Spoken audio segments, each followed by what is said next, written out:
असा उघडतो. हा इथे जे जॉईंटचे पॉइंट आहेत ह्याला असं नखाने टोचायचं. टोचा, उघडला. अच्छा. हा, एकदम जादूसारखं उघडतं का नाही. ओके. तर हे सगळे जॉईंट्स टोचायचे रोज. हे सगळे जॉईंट टोचायचे. त्याच्यानंतर या जॉईंट्सला टोचायचं, सोडायचं, टोचायचं, सोडायचं, टोचायचं, सोडायचं. हे एक करायचं. आणखी एक, हा जो तळवा आहे ह्याला ब्रशने घासायचं.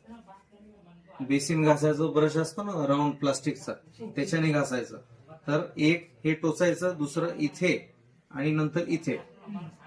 या हातासाठी हे, पायाला पण तसंच, पायाचे बोटांचे टोक टोचायचे.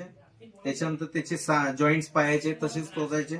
आणि तळव्याला पण ब्रश, पायाच्या तळव्याला पण ब्रशने घासायचं.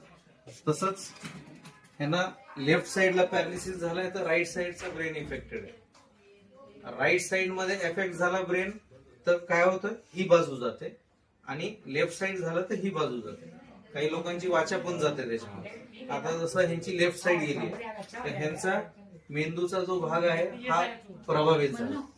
तर ह्याला असं पेनाच्या टोकाने हे असं टोचायचं, सोडायचं. हा एवढा पूर्ण भाग राऊंड.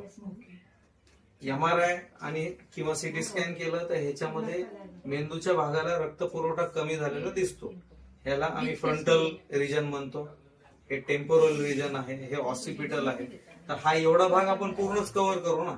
आवश्यकता नाही की MRI प्रमाणेच. आपण MRI न जाणता पण माहिती आहे की हाच ब्रेनचा भाग अफेक्टेड आहे. तर त्याला असं पेनाने असं टोचायचं, सोडायचं, टोचायचं, सोडायचं. परंतु जर इथं मेंदूचं ऑपरेशन झालं असेल कवटीचा आणि इथे ओपन असेल मेंदूचा भाग तर त्याच्याने नाही टोचायचं. मग फक्त ऑपरेशन नाही झालं त्या लोकांनीच करायचं आहे. तर हा मेंदूच्या भागाला केलं, हाताला केलं, पायाला केलं. हे एवढे अॅक्युपंक्चरचे पॉइंट्स घरच्या घरी करायचे. बाकी आमच्याकडे अॅक्युपंक्चर मध्ये हे बारीक निडल्स असतात, ते आम्ही वेगवेगळ्या पॉइंट्सला लावून ट्रीटमेंट देतो आणि मशीनने उत्तेजित करतो. आणि तसंच अॅक्युपंक्चर मध्ये जे मी तुम्हाला टोचायचं सांगितलं तिथंच आम्ही बारीक निडल्स लावतो, त्याला म्हणतात स्काल्प अॅक्युपंक्चर. हे करून पण ह्याला उत्तेजित करून आपण ट्रीटमेंट देतो. शेवटी मेंदू दुरुस्त झाला तरच हा भाग आणि हा भाग दुरुस्त होणार. त्या पद्धतीने आपण करायचं.